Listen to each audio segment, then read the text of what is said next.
திருமூலர் தன்னுடைய திரு மந்திரத்தில் அழகா சொல்லியிருப்பார். யாவருக்குமாம் இறைவனுக்கு ஒரு பச்சிலை, யாவருக்குமாம் பசுவிற்கு ஒரு வாயுரை, யாவருக்குமாம் உண்ணும் போது ஒரு கைப்பிடி, யாவருக்குமாம் பிறருக்கு இன்னுரைத்தல் தானேன்னு திருமூலர் அழகா சொல்லியிருப்பார். என்ன அர்த்தம்? யாவருக்குமாம் இறைவனுக்கு ஒரு பச்சிலை, கடவுளை நீங்க அடைய என்ன வழி 4 வரியில சொல்லியிருப்பாரு. நல்லா கேளுங்க. இறைவனுக்கு ஒரு பச்சிலை அப்படின்னா ஒவ்வொரு சாமிக்கும் ஒவ்வொரு விதமான பச்சை இலையை வைக்கிறோம், அப்படிதானே? இப்ப சிவபெருமானுக்கு என்ன இலை? வில்வ இலை. பெருமாளுக்கு துளசி இலை. அம்பாளுக்கு வேம்பு இலை. அப்ப யாவருக்குமாம் இறைவனுக்கு ஒரு பச்சிலை அப்படின்னா நீ அந்த இலை இந்த இலையை எடுத்து கஷ்டப்பட வேண்டாப்பா, எதையாவது ஒரு பச்சிலை எடுத்து வச்சு கும்பிடு அப்படிங்கிறாங்க. யாவருக்குமாம் இறைவனுக்கு ஒரு பச்சிலை. அதுவும் நீ செய்யலையா, யாவருக்குமாம் பசுவிற்கு ஒரு வாயுரை. பசுமாடை பார்த்தா ஏன் நம்ம கோமாதான்னு சொல்றோம், அந்த பசுமாடை பார்த்தா அகத்திக்கீரை வாங்கி கொடுங்க.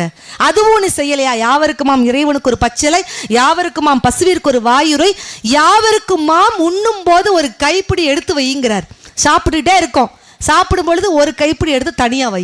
இப்போ இலையில எடுத்து நீங்கள் வெளியில் போடுதோம் அப்படின்னு பார்த்தீங்கன்னா ஒரு 5 ஜீவராசிகள் ஒரு கைப்பிடி சோறு இருந்துச்சுன்னா எறும்போ சின்னஞ்சிறிய பூரான சின்னஞ்சிறிய 5 ஜீவராசி ஏதாவது காக்கா குருவி நாய் எதையாவது சாப்பிட்டு தன்னுடைய பசியை ஆற்றிக்கொள்ளும். அப்போ உண்ணும் போது ஒரு கைப்பிடி எடுத்து வைங்கிறார். நீ அதெல்லாம் எடுத்து வைக்காமல் வலிச்சு நக்கி சாப்பிட்டுட்டு வெளியில் தூக்கி இலைய போட்டோன்னா நாய் அதை பார்த்து என்ன நினைக்கும்? நமக்கு முன்னாடி எந்த நாயோ சாப்பிட்ருக்கு போல நினைக்குமா, நினைக்காதா? அப்ப யாவருக்குமா உண்ணும் போது ஒரு கைப்பிடி. இதுவும் செய்யலையா, கடைசியா அந்த ஒரு விஷயத்தையாவது கேளியான்னு திருமூலர் சொல்றார். யாவருக்குமாம் பிறருக்கு இன்னுரைத்தல் தானே. யாராவது பார்த்தீங்கன்னா நல்ல விஷயங்களை பேசியா நீ நல்லா இருப்பப்பா, யாராவது சொல்கிறோமா? புது வீடாக கட்டியிருக்க அந்த இடத்துல போய் ஏமா கட்டினா பஸ் ஸ்டாண்ட் வந்து புறத்தை இடிக்க போகிறாங்களாமே, சொல்லுவோமா இல்லையா?